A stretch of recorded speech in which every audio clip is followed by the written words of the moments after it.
A paz do Senhor Jesus, seja bem-vindo a mais um módulo do estudo Em Busca da Verdade. Ao abrir a sua Bíblia, abra o seu coração. Nós estamos estudando, queridos, a dispensação da lei. E a dispensação da lei, ela vai do livro de Êxodo até o livro de Malaquias. Nós podemos ver aqui a vista geral do Antigo Testamento. E nós temos aqui, nessa vista geral, todos os livros do Antigo Testamento como estando em uma prateleira. E aí nós vemos a organização dos livros. Então vamos observar que durante todo o Antigo Testamento nós vimos no início que existe uma expectativa e um anelo para encontrar Deus. Jó falou: se eu soubesse onde eu o poderia achar. E nós estudamos 4 dispensações antes de iniciar a dispensação da lei. Vimos o desejo do homem de encontrar a Deus, o desejo do homem, o anelo do homem de achar Deus. Nessas 4 dispensações, nós estudamos dispensação da inocência, dispensação da consciência, dispensação do governo humano e também a dispensação da promessa, que foi a última dispensação que nós estudamos. Sabemos que a dispensação da promessa, ela terminou em um julgamento, que foi a escravidão do povo de Israel no Egito. Nós vimos também no início da dispensação da lei, na aula passada, no módulo passado, que Moisés foi escolhido por Deus para libertar o povo de Israel dessa escravidão. Quando nós olhamos aqui para essa vista geral que está aparecendo logo mais aqui acima, nós estamos vendo a vista geral do Antigo Testamento, nós vemos lá embaixo que todo o Antigo Testamento cobre 3.600 anos da existência do homem. Então, se nós fôssemos estudar pormenorizado todos esses livros do Antigo Testamento, nós precisaríamos de muito tempo para que a gente possa concluir o estudo de todos esses livros. Mas o que nós vamos fazer? Nós vamos resumir essa dispensação da lei em apenas uma aula, em apenas um módulo. E os irmãos que puderem adquirir este livro, o livro do Em Busca da Verdade, juntamente com este catálogo, que você está vendo aí logo mais acima, o catálogo que nosso irmão Cláudio Filho está colocando aí para você visualizar, você vai adquirir um ótimo conteúdo. Tá certo? Você pode entrar em contato conosco através das nossas redes sociais para que a gente possa lhe informar como você adquire este kit, o kit do Em Busca da Verdade. Então, se nós fôssemos estudar todo esse conteúdo, nós precisaríamos de muito tempo, mas nós estamos tentando resumir o máximo possível para que a gente possa conseguir lhe transmitir um bom ensinamento. E aí quando a gente olha aqui para a divisão dos livros, a gente vê que os livros do Antigo Testamento são divididos em 4 partes: lei, história, poesia e também profecia, ou livro de profetas. É aí que nós vamos nos deter por algum momento, para que a gente possa nessa aula estudar um pouco mais profundamente o estudo do tabernáculo. Olhando aqui para a lei que continua, nós vamos ver aqui, depois da morte de Moisés, a lei ela continua. Passado 38 anos de peregrinação no deserto, é onde é construído o Antigo Testamento, é onde Moisés recebe os 10 mandamentos, e toda a lei, que é dividida em lei cerimonial, moral e judicial, que foi dada para o povo de Israel. Então, após esse período, essa longa jornada, que Moisés levou o povo de Israel rumo a Canaã, a palavra de Deus ela diz que pela desobediência de Moisés não lhe foi permitido ele entrar na terra da promessa. Nós sabemos naquele episódio que quando faltou água para o povo, Deus ordenou a Moisés que ele falasse à rocha. Em vez disso, no excesso de raiva, a Bíblia diz, por causa do murmúrio do povo, Moisés ele feriu a rocha 2 vezes com o seu cajado. A água brotou em abundância, mas o Senhor falou a Moisés e disse: visto que não crestes em mim para me santificar diante dos filhos de Israel, por isso não fareis entrar este povo na terra que eu lhe dei. Veja só como é importante obedecer a Deus nos mínimos detalhes.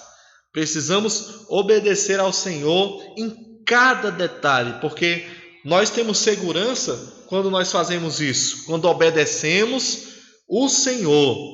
Então, Moisés, ele dirigiu ao povo, após esse incidente, um discurso de despedida que toma quase todo o livro de Deuteronômio. Se nós também fôssemos estudar o livro de Deuteronômio, nós teríamos que ter tempo suficiente para esse estudo. E aí Moisés ele sobe ao cume do Monte Pisga, de onde o Senhor permite que ele contemplasse a terra prometida. E ali, com idade de 120 anos, Moisés foi sepultado pelo Senhor. Sabemos também que há uma polêmica, e nós não vamos detalhar essa polêmica a respeito de onde está o corpo de Moisés. Você sabe onde está o corpo de Moisés? Estude sobre isso.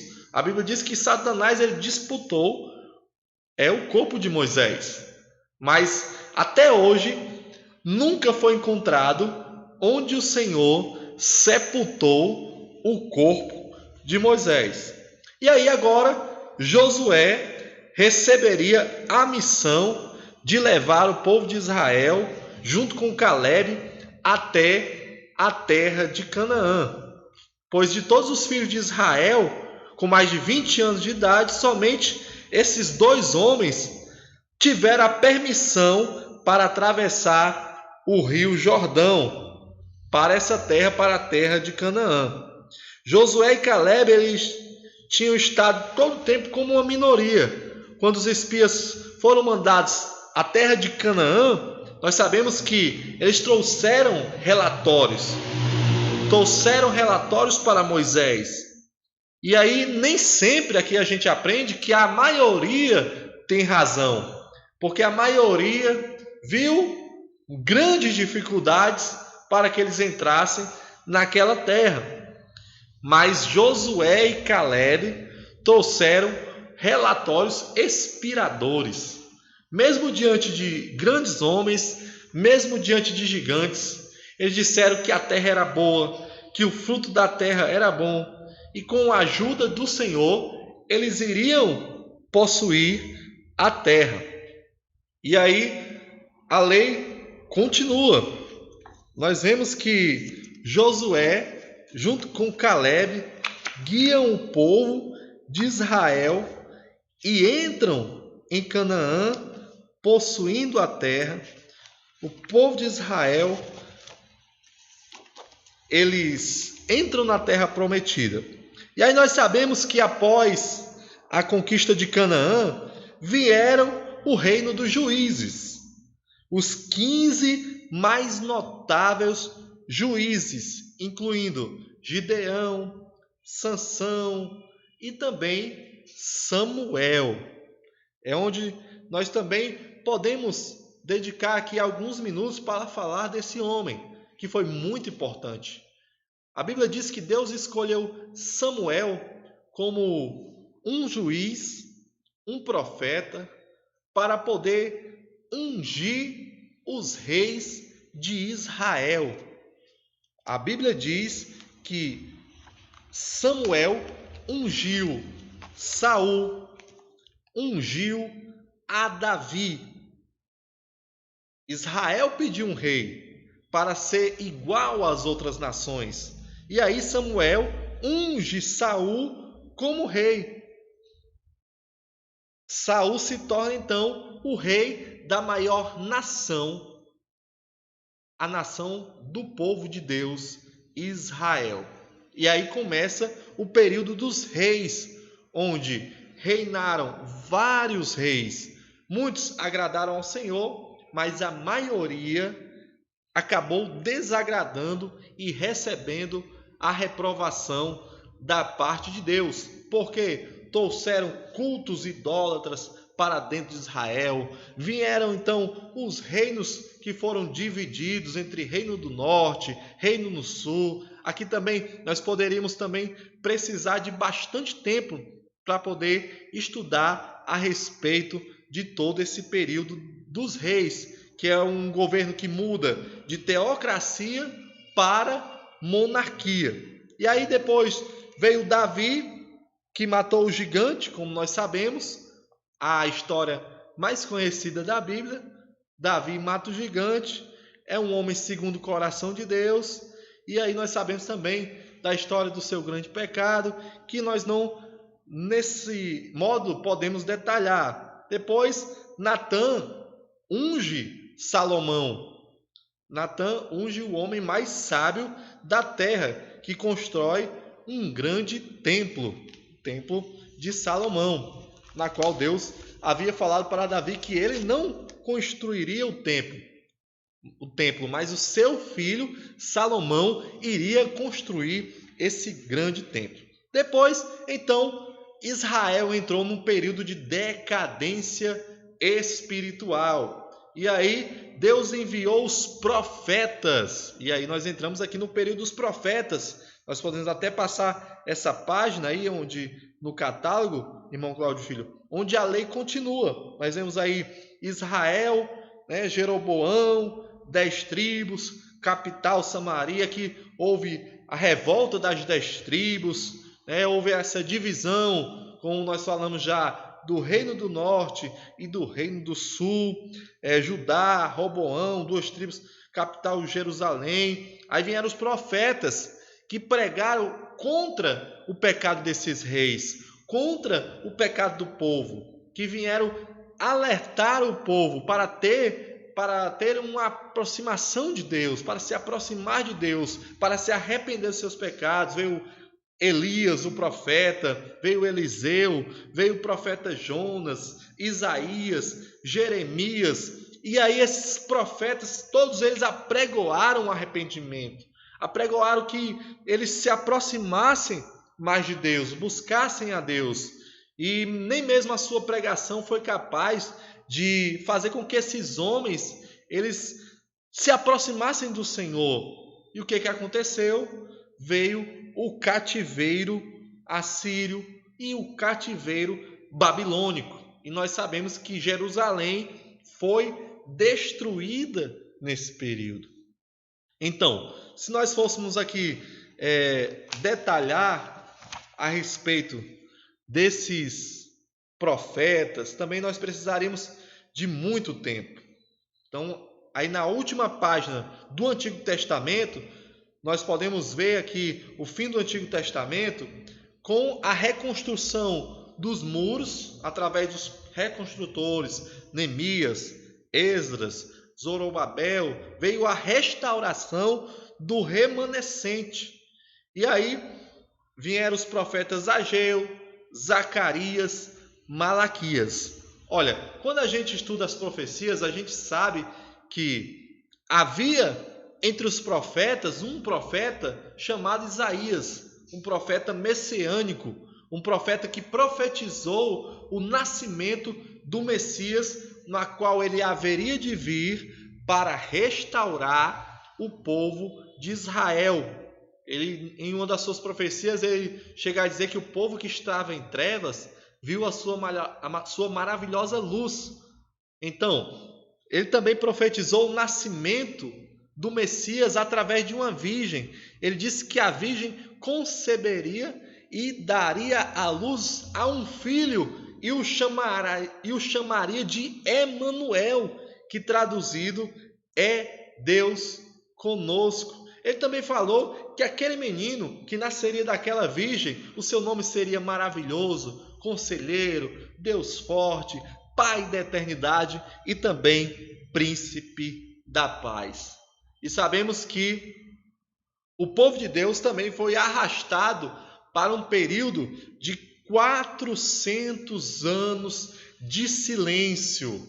400 anos em que Deus não levanta um profeta para falar com o seu povo. Desde Malaquias até o início do Novo Testamento, nós vamos ter esse período de 400 anos de silêncio.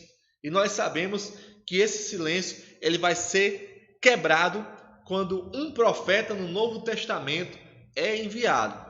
Você sabe que profeta é esse?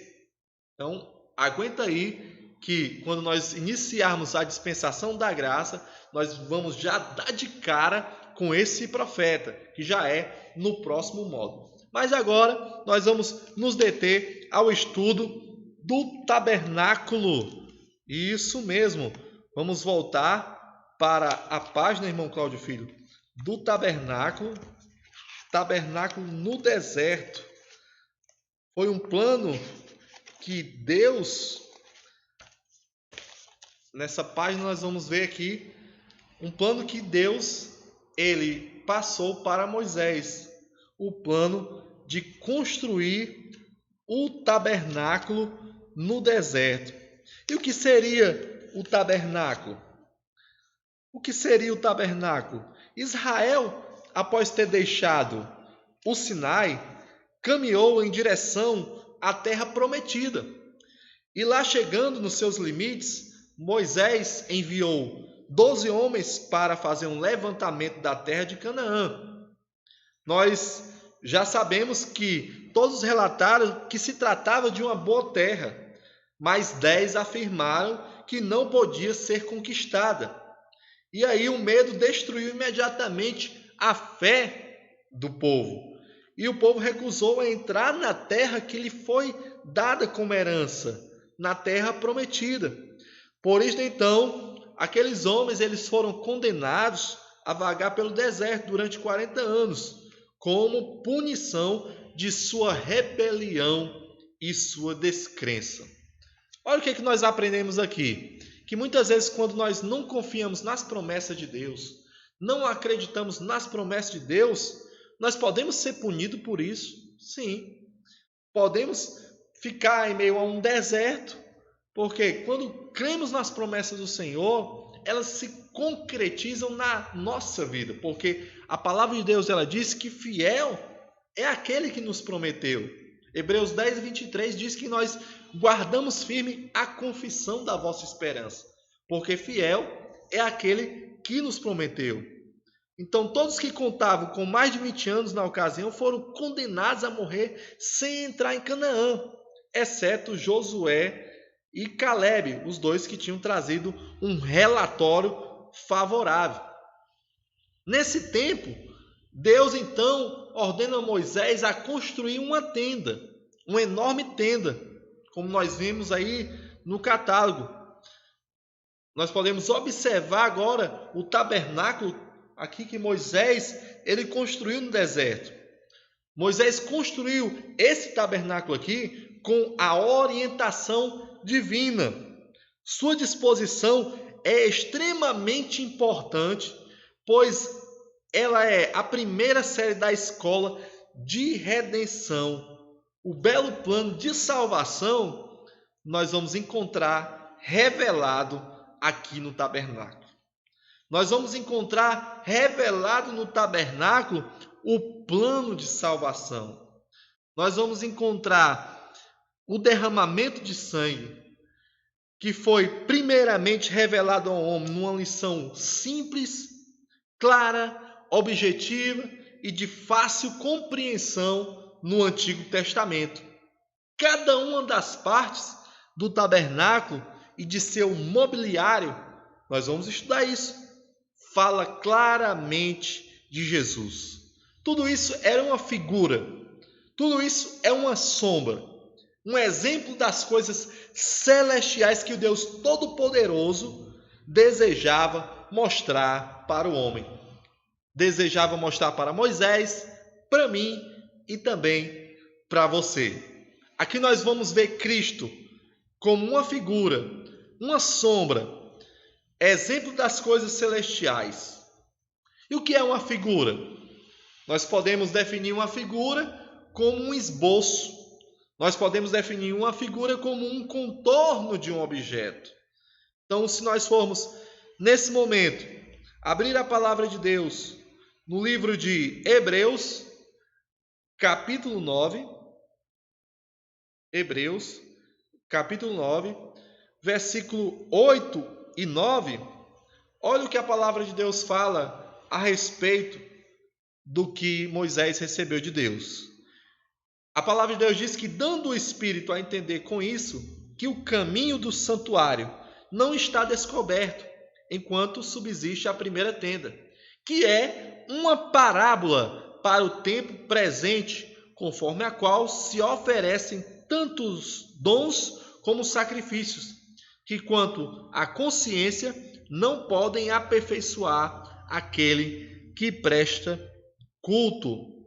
E nos versículos 23 e 24 diz assim: era necessário, portanto, que as figuras das coisas que estão no céu fossem purificadas com tais sacrifícios, mas as próprias coisas celestiais com sacrifícios melhores do que estes, pois Cristo não entrou no santuário feito por mãos, figura do verdadeiro, mas no próprio céu, para agora comparecer por nós perante a face de Deus.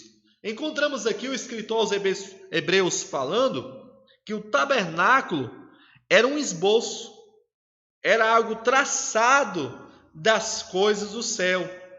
Uma sombra é um reflexo de um objeto. E o que o tabernáculo era? Era uma sombra.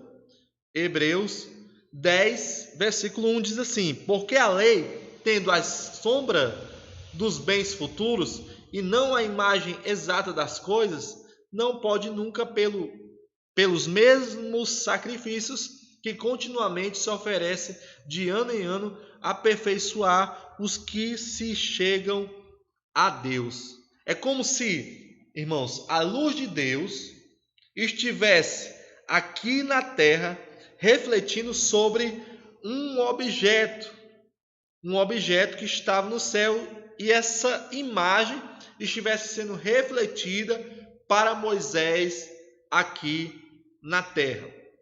E aí Moisés, ele construiu esse lindo tabernáculo.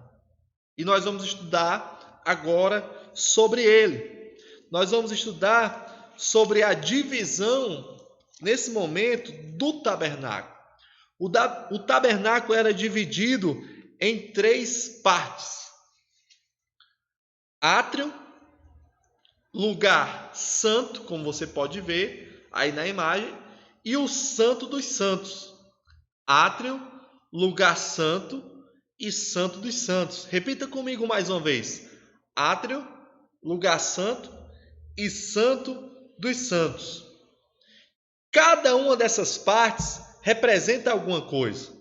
O átrio, ele representa a aproximação do pecador arrependido até Deus para o batismo. Ora, o átrio também ele recebia um nome. Ele era chamado de a porta. Jesus ele falou: eu sou a porta. Quem entrar por mim, salvar-se-á. Quando aquele pecador ele se aproximava da entrada do tabernáculo, ele via uma cortina com 4 cores. Cada cor representava um evangelho. Cada cor representava como Cristo estava representado naquele evangelho. E aí nós podemos ver o pecador, quando ele se aproxima do tabernáculo, logo sendo apresentado a Jesus Cristo. Assim como nós, quando chegamos na presença de Deus, nós somos apresentados ao plano de salvação. E o plano de salvação, ele começa pelo sacrifício de Jesus Cristo. Nós podemos olhar para dentro do átrio e ver que lá no átrio tem 2 utensílios. Nós podemos ver aí 2 utensílios nessa região, né, aqui do átrio. Nós podemos ver 2 utensílios, que é o altar de bronze e também uma bacia de bronze. Depois, quando entramos no lugar santo, nós temos 3 objetos, que é um altar de incenso, nós temos um candelabro e nós temos a mesa dos pães da preposição. E quando nós caminhamos para o lugar santo, nós vamos ter a magnífica Arca do Concerto, também chamada de a Arca da Aliança. E aí o lugar santo, esse que nós acabamos de falar, ele tinha 10 cúbitos de largura, 10 cúbitos de altura e 20 cúbitos de comprimento, que totalizariam 2.000 cúbitos. Ou seja, esses 2.000 cúbitos representam a era da igreja, ou os 2.000 anos desde que o Espírito Santo foi derramado até a vinda de Cristo, ou o arrebatamento. Aqui nós já podemos ter uma noção de que nós estamos vivendo o último período da humanidade. Nós vamos falar sobre isso na dispensação da graça. Nós estamos vivendo o período do arrebatamento da igreja. E aí também a gente vai encontrar, após o lugar santo, o Santo dos Santos, que tinha 10 cúbitos de largura, 10 cúbitos de altura e 10 cúbitos de extensão. Se nós formos fazer aqui um cálculo, vai totalizar 1.000 cúbitos, que representa o reinado milenar de Jesus Cristo. Podemos também ter uma visão extrema do tabernáculo, uma visão externa do tabernáculo. Vamos seguir os passos do sacerdote. Se nós fôssemos observar o sacerdote à medida que ele realiza os seus deveres no tabernáculo, quando o sacerdote passava por essa porta, aqui dessa tenda, né, que nós podemos ver, tem uma tenda aqui do lado, aqui embaixo dessa montanha, nós podemos ver aqui uma tenda, que é a tenda do concerto, o tabernáculo. Quando ele entrava pela porta, né, pelo átrio, o desenho aqui não está mostrando uma porta, mas aponta para um lugar onde ela deveria estar. Então, há 4 colunas que estavam apoiando esta porta, que representam os 4 evangelhos: Mateus, Marcos, Lucas e João. Os evangelhos, eles não dizem como ser salvos, mas eles apenas nos levam até o livro de Atos dos Apóstolos, que faz isso. Ou seja, o portão e os muros do átrio eram tão altos que ninguém podia ver sobre eles. E não havia nenhum outro meio de entrar no tabernáculo a não ser por esta grande porta. Penduradas sobre estas 4 colunas estavam também cortinas de fino linho torcido, azul, púrpura e carmesim. O azul representa a divindade de Jesus, o carmesim representa o seu sofrimento, o púrpura, a sua realeza, e também nós vamos ver aqui que isso aqui representa cada escrito dos evangelhos, como cada evangelista viu Jesus. Marcos viu Jesus como um homem perfeito. Mateus viu Jesus como rei. Lucas viu Jesus como médico dos médicos. E João viu Jesus como o verdadeiro Deus e a vida eterna. Então, quando o sacerdote passava pelo portão, a primeira coisa que ele encontrava no átrio era o altar de bronze. Nós vamos agora para a página do altar de bronze. Vamos falar aqui sobre esse altar. Veja que o altar de bronze, ele era um lugar de morte. O altar era um lugar de derramamento de sangue e de morte. Sem um derramamento de sangue no altar, não havia remissão pelos pecados. O sangue dos touros e dos cabritos, eles não removiam pecados, mas eles transferiam até o tempo em que Jesus Cristo se tornaria o nosso sacrifício perfeito e nós receberíamos o perdão de nossos pecados. O altar de bronze, ele também era um lugar de sacrifício. O sacerdote oferecia sacrifício de bezerros, de cordeiros, sobre esse altar. Mas o nosso sacrifício que nós devemos fazer hoje deve ser um sacrifício vivo de nossos próprios corpos. Devemos morrer diariamente para a carne. Nós devemos a cada dia estar morrendo diariamente para a nossa própria vontade e para os desejos de nossa carne, a fim de que nós possamos agradar a Deus. Os sacerdotes ofereciam sobre esse altar cordeiros, novilhos. Não havia outro caminho para se entrar no tabernáculo a não ser passando pelo altar do holocausto. O sacerdote nunca podia entrar no lugar santo ou no Santo dos Santos para realizar os deveres do tabernáculo sem passar primeiro pelo altar de bronze. E nós nunca podemos esperar chegar a Deus sem primeiro nós nos arrependermos dos nossos pecados, que é um tipo de morte, sem estarmos completamente pesarosos pela nossa vida passada e pelos nossos pecados cometidos, e determinarmos em nossos corações que nós precisamos de arrependimento. O arrependimento, irmãos, não é um ato único. Nós devemos sempre ter atitude de arrependimento para com Deus e reconhecer os nossos erros.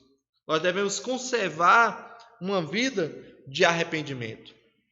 Esse altar, irmãos, era feito de madeira de acácia e também coberto de bronze, pois a madeira ela representava a humanidade de Cristo e o bronze representava o seu julgamento. É no altar de bronze que nós vamos encontrar o julgamento do pecado. O arrependimento dos pecados não é suficiente para nos livrar dele ou redimi-los.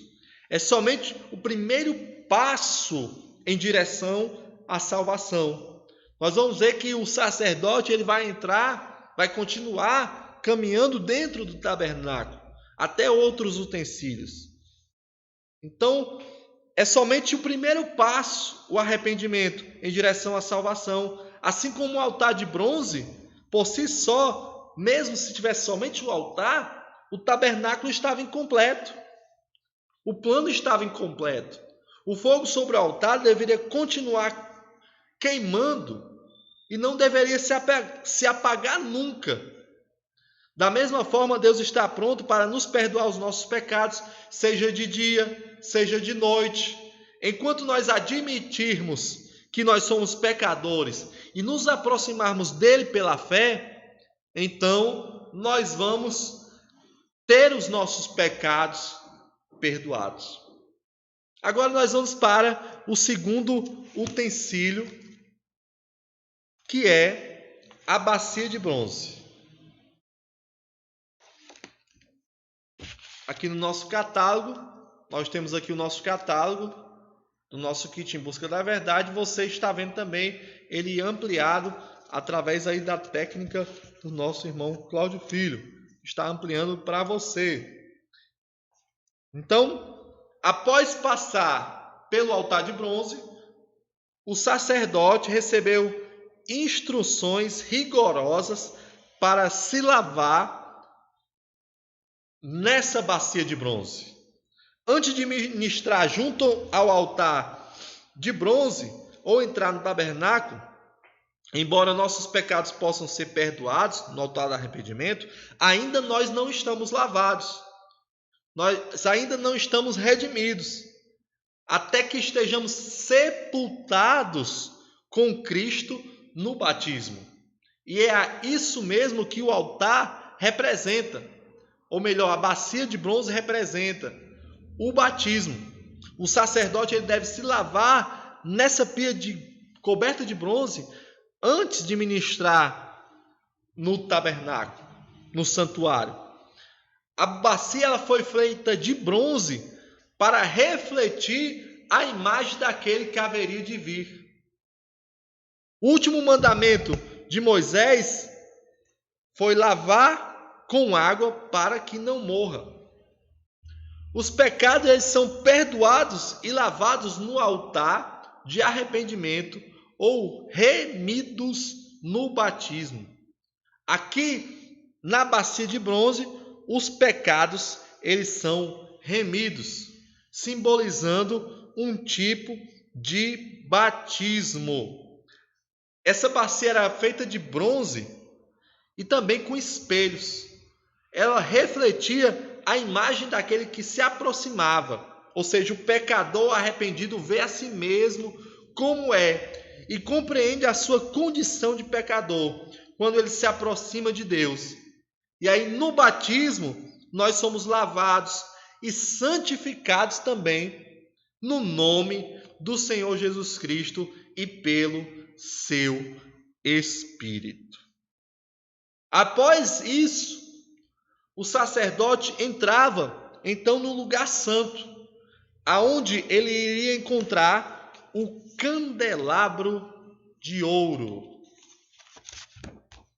O candelabro, ele não era uma luz natural. Sem ele, o tabernáculo, ele estaria nas trevas.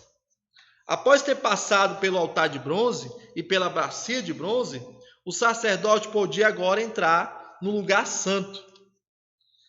E aí não havia assoalho no tabernáculo. Não havia piso no tabernáculo. Para o teto havia uma bela coberta de linho, composta de 10 cortinas bordadas com figuras de querubins. Sobre essas cortinas havia uma coberta formada de 11 cortinas ligadas umas às outras, feitas de pelo de cabra. Acima delas ficava uma coberta de peles de carneiros tingidas de vermelho. E a última cobertura, que formava o exterior do tabernáculo, era feita de pele de texugos, que o protegia do tempo e ocultava a sua beleza interior. Veja como era lindo o teto do tabernáculo. Quando o sacerdote olhava para cima, ele via o Senhor Jesus Cristo revelado. Tudo no tabernáculo falava de Jesus Cristo. Desde uma estaca que foi cravada no chão. Uma estaca, quando ela é cravada no chão para amarrar uma corda a uma coluna do tabernáculo, ela fala muito sobre Jesus Cristo. Ela fala que Jesus Cristo, ele foi morto, sepultado, mas ele também ressurgiu. Ele reviveu. E quando o sacerdote olhava para cima, ele contemplava a figura majestosa de Jesus Cristo revelada em todas aquelas cores e peles daquela cobertura. E dentro do lugar santo, do lado sul, estava esse lindo candelabro, o candelabro de ouro. Do lado oposto estava a mesa dos pães da preposição. Exatamente em frente ao véu ficava o altar do incenso. A luz que brilhava do candelabro de ouro não era uma luz natural da terra, nem era luz do dia ou do sol. Ela era a única luz que brilhava no tabernáculo. Jesus Cristo é a nossa luz divina. Sem Ele, as nossas vidas permanecem nas trevas. Somente Ele pode iluminar o nosso caminho. Com a ajuda da luz do candelabro de ouro, o sacerdote ele podia enxergar dentro do lugar santo para comer os pães e oferecer incenso. Sem a luz da revelação divina, eu e você, não poderíamos ver a glória de Deus e os seus caminhos.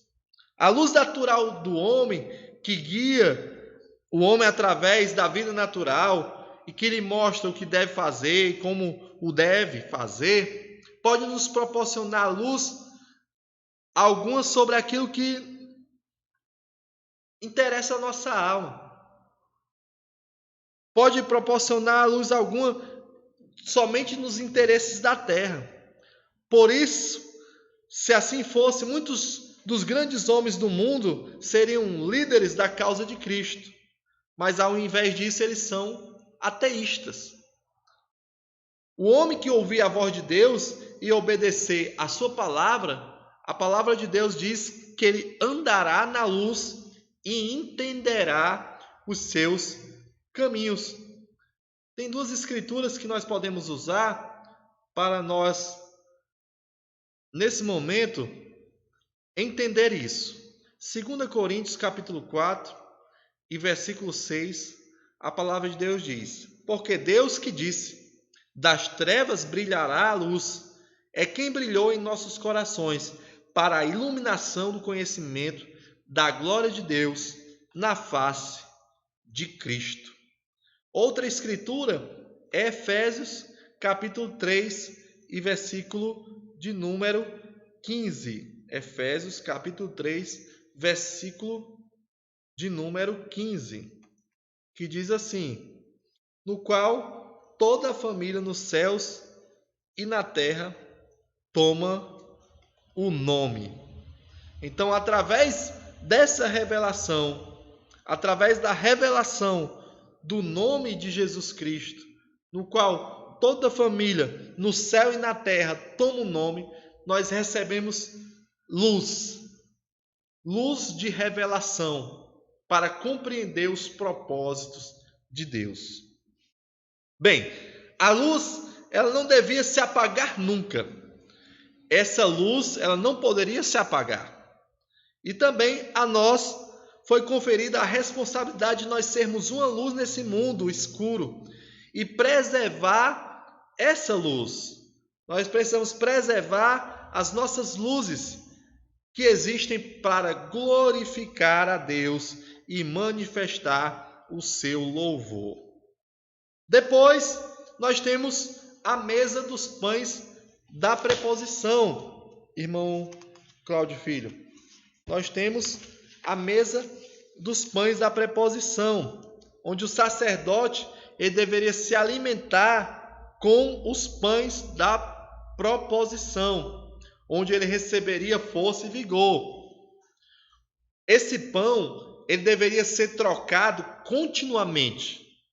Ele não poderia ficar ali e no outro dia ser utilizado. Ele deveria ser trocado continuamente. O incenso ele deveria ser aspergido sobre os 12 pães da preposição. E aí, quando nós nos alimentamos de Cristo, nós recebemos força quando nós comemos do pão da vida, assim como o sacerdote se alimentava daqueles pães. A palavra de Deus, ela precisa ser sempre nas nossas vidas, assim como esses pães eram renovados, também renovada. Nós precisamos estar sempre estudando a palavra de Deus. E como os pães que eram amargos, tinham um sabor amargo, a palavra de Deus parece às vezes amarga para um homem que é natural, mas é doce para o homem espiritual, para o homem interior. Os sacerdotes, eles comiam do pão da proposição e recebiam dele sua energia e vigor. Este pão, ele representava, tipificava a palavra de Deus, a Bíblia Sagrada, onde nós crescemos em Cristo e recebemos força quando nós lemos a sua palavra. Amém? Seguindo mais à frente, nós temos mais um utensílio, o altar do incenso. O altar do incenso, ele era um símbolo de nossa oração e de louvor a Deus. quando nós nos aproximamos dele pelo seu Espírito. Pois a oração, ela nos leva mais perto de Deus do que qualquer outra coisa. Enquanto oferecia o incenso no altar, o sacerdote ele estava mais próximo de Deus do que em qualquer outra ocasião. Porque este era o último ato que ele executava antes de entrar no véu. Então não há nada aqui para nos lembrar do mundo. O candelabro de ouro está espalhando a sua luz radiante. E se nós estamos famintos, há a mesa dos pães da proposição. Este é o lugar onde nós estamos então fechados com Deus. Você está fechado com Deus? Nós estamos fechados com Deus nesse lugar, no lugar santo. Muitas vezes não sabemos como orar, pelo que orar. Mas a palavra de Deus diz que o nosso Espírito, ele não sabe como orar, mas o Espírito Santo, ele intercede por nós. E nossas orações não são feitas para serem vistas pelos homens, como muitos fazem. Em vez disso, elas devem ser feitas em segredo, no secreto. Assim como aquele sacerdote, somente ele estava naquele lugar. Somente ele e Deus. Ele estava fechado com Deus. O fogo era trazido para queimar o incenso. Ele era trazido do altar de bronze. E nós não podemos ter nenhuma comunhão com Deus no lugar santo sem oração, a menos que ofereçamos um sacrifício contínuo sobre o altar de bronze para ser consumido pelo fogo. Certa vez nós sabemos que os filhos de Arão uma vez ofereceram um fogo estranho ao Senhor, não proveniente do altar do sacrifício, e foram imediatamente mortos pelo fogo de Deus. Isto nos ensina como devemos nos aproximar de Deus. Muitas vezes nossas orações não são respondidas quando nós não guardamos os seus mandamentos e fazemos as coisas que desagradam a Deus. Mas quando nós somos obedientes à sua palavra, nós temos as nossas orações respondidas. E aí nós sabemos que o fogo, ele tinha que ser oferecido diariamente, assim como as orações dos santos. Nós devemos manter uma vida de oração. Nossas orações devem ser diárias, não só no momento, não só em um culto, mas nós devemos ter uma vida de oração na presença de Deus. E aí nós vamos encontrar no Santo dos Santos o último utensílio, que é a Arca da Aliança, né? Nós vamos ver aqui nesse símbolo aqui, que são duas cruzes, simbolizando que Jesus Cristo, ele cumpriu o tabernáculo. O tabernáculo no Velho Testamento é um tipo do novo nascimento do Novo Testamento. Jesus, ele passou pelo véu. Jesus, ele foi a luz do mundo. Ele orou no jardim. Ele é o pão da vida. Ele foi batizado. Ele foi como uma oferta queimada. Então Jesus cumpriu o tabernáculo. Então nós entramos na presença de Deus quando nós cumprimos o plano de salvação. Quando nós nos arrependemos, nós estamos diante do altar de bronze. Quando nós iniciamos a nossa fé, nós temos o caminho para percorrer. Como o sacerdote, quando ele se aproximava do tabernáculo, nós vimos que havia uma grande porta que era chamada de o caminho. Jesus Cristo disse: eu sou o caminho, a verdade e a vida. O átrio era chamado de o caminho. O lugar santo era chamado de a verdade. No lugar santo, nós encontramos lá o candelabro, o altar do incenso e a mesa dos pães da proposição. E no Santo dos Santos, nós encontramos o último utensílio, a arca da aliança, uma linda arca da aliança, que era construída de madeira de acácia, coberta de ouro puro, com 2 querubins, um de frente para o outro, e no meio dos querubins estava a presença de Deus.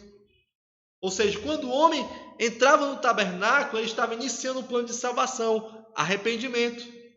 Depois, batismo nas águas em nome de Jesus Cristo. Viver uma vida de santidade, que representa ser luz para esse mundo que está em trevas. Viver uma vida de oração, que representa o altar do incenso. Se alimentar da palavra de Deus, que representa a mesa dos pães da proposição. E quando nós cumprimos todos esses objetivos, o resultado é a presença de Deus, a arca da aliança, o batismo com o Espírito Santo. Entrar na presença de Deus, no Santo dos Santos, é receber o Espírito Santo. Pedro disse em Atos dos Apóstolos, capítulo 2, versículo 37 e 38. Atos, capítulo 2, versículo 37 e 38. Quando ouviram o discurso de Pedro, naquele dia de Pentecoste, a Bíblia diz que, ouvindo eles isto, compungiram-se em seu coração e perguntaram a Pedro e aos demais apóstolos: que faremos, irmãos? Qual foi a resposta de Pedro no versículo 38? Pedro então lhes respondeu: arrependei-vos e cada um de vós seja batizado em nome de Jesus Cristo para a remissão dos pecados e recebereis o dom do Espírito Santo. Glória a Deus. Veja o plano completo de salvação. O tabernáculo no Antigo Testamento é o tipo perfeito da experiência do novo nascimento. Como você observou, o mobiliário do tabernáculo, ele tinha uma forma organizada como de uma cruz, né? Como de uma cruz. Ele estava organizado, seus utensílios, o seu mobiliário, como uma cruz. Jesus, ele cumpriu o tabernáculo. Ele se lavou, ele foi batizado. Ele era a luz do mundo, o pão da vida. Ele orou no jardim do Getsêmani, antes da sua morte na cruz. E aí ele também foi nossa oferta queimada no altar de bronze. Então o véu do templo se rasgou em 2, razão porque nós podemos agora entrar corajosamente na presença de Deus. E aí, na hora em que Jesus morreu na cruz, o véu do templo de Jerusalém rompeu-se inteiramente de alto a baixo, como cortado por uma lâmina invisível, um pesado véu, um alto véu, que homem nenhum conseguiria por sua força cortar. Ele foi cortado de alto a baixo como se fosse por uma lâmina invisível. E isto pôs fim ao sacerdócio levítico, porque agora cada sacerdote que entrasse no tabernáculo podia ver além do véu. Desde a descida do Espírito Santo, todo aquele que leu o livro de Atos e guiasse por ele poderá ver Jesus e a palavra feita carne como nosso mediador e esperança da nossa ressurreição. Amém? Aqui nós tivemos não pormenorizado, mas nós abrangemos aqui o estudo do tabernáculo em um só modo. Eu queria então poder compartilhar com os irmãos muito mais conhecimento que nós podemos ter de cada utensílio desse, de cada cor, de cada coluna, da organização, né, do diâmetro, né, do comprimento, da largura, da altura. Mas, enfim, nós não temos como compartilhar esse conteúdo com os irmãos. Mas o que nós podemos é dizer que o tabernáculo é o plano de salvação revelado para o homem. O plano de salvação foi revelado primeiramente para Moisés e agora é nos revelado através da palavra de Deus. Então, queridos, que Deus possa abençoar a tua vida no nome do Senhor Jesus. A dispensação da lei, ela vai terminar aqui e nós vamos iniciar no próximo módulo a dispensação da graça ou dispensação do Espírito Santo. E eu tenho certeza que você vai poder acompanhar. Eu aguardo você no próximo módulo para que nós possamos estudar essa maravilhosa dispensação. Já estudamos dispensação da inocência, dispensação da consciência, dispensação do governo humano, dispensação da promessa e agora nós encerramos a dispensação da lei. No próximo módulo vamos iniciar a dispensação da graça e eu conto com você no nome do Senhor Jesus. Vamos orar em nome de Jesus, agradecer a Deus por essa maravilhosa aula. Senhor Jesus, obrigado, Senhor, pela tua graça.